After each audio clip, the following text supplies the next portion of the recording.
सगळा मिलाजुला कार्यक्रम दिसतोय. पार्थ पवार हे अजितदादांचे सुपुत्र आहेत आणि चॅरिटी कमिशनर हे मुख्यमंत्र्यांचे बंधू आहेत. अमेरिका कंपनी 99% शेअर पार्थ पवारांचे आहेत, 1% शेअर दिग्विजयचे आहेत. दिग्विजय पाटील ते पण त्यांचे नातेवाईक आहेत. दिग्विजय पाटीलवर FIR होतो, पार्थ पवारवर FIR होत नाही. आणि खडसेंच्या नावाने बोंबाबोंब ज्यावेळेला झाली त्यावेळेला त्यांना राजीनामा द्यावा लागला. मग अजितदादांनी राजीनामा का द्यावा? अजितदादा एका साईडला एका बाजूला शेतकऱ्याला सवय झालेली आहे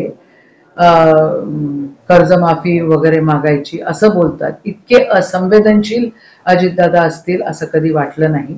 पण आता हे दिसतंय की स्वतः 6-7 कोटीचा गव्हर्नमेंटचा रेव्हेन्यू ते बुडवण्याचा प्रयत्न करतात आणि सरकारी जमीन कितीतरी कोटीची ती कितीतरी कमी पैशांमध्ये ते घेत आहेत. म्हणजे सगळं या भाजपची वॉशिंग मशीनचं काम सगळं आहे.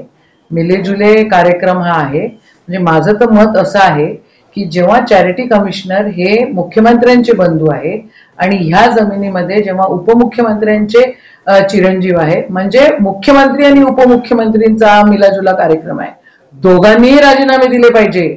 इतके घोटाळे जर तुम्ही करतात, तुम्हाला शेतकरी दिसत नाहीत, तुम्हाला काय हालत होते इथं दिसत नाहीये, तुम्ही कॉन्ट्रॅक्टर लोकांना आत्महत्या करायला प्रवृत्त करतायत आणि तुम्ही मात्र पैसे खातायत आणि सरकारमध्ये राहतायत. मुख्यमंत्र्यांनी राजीनामा दिला पाहिजे आणि उपमुख्यमंत्र्यांनी तर 100% दिलाच पाहिजे. अजितदादाशी संबंध नाही, परंतु ते पुत्र पार्थ पवार प्रकरणात आहे.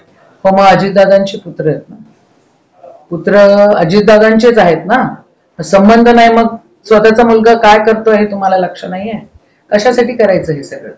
शेतकऱ्यांचे हाल करायचे आणि पुत्राला सगळं माफ करायचं आणि मग FIR मध्ये का नाही? त्यांचा संबंध नाही तर FIR मध्ये पार्थ पवार का? पार्थ पवार राहिलेच पाहिजे ना.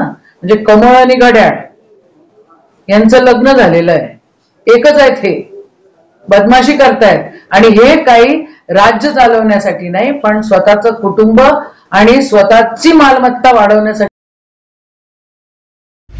अमरावती खबर या आमच्या YouTube चॅनेलला लाईक करा, सबस्क्राईब करा आणि हो, शेअर करायला विसरू नका.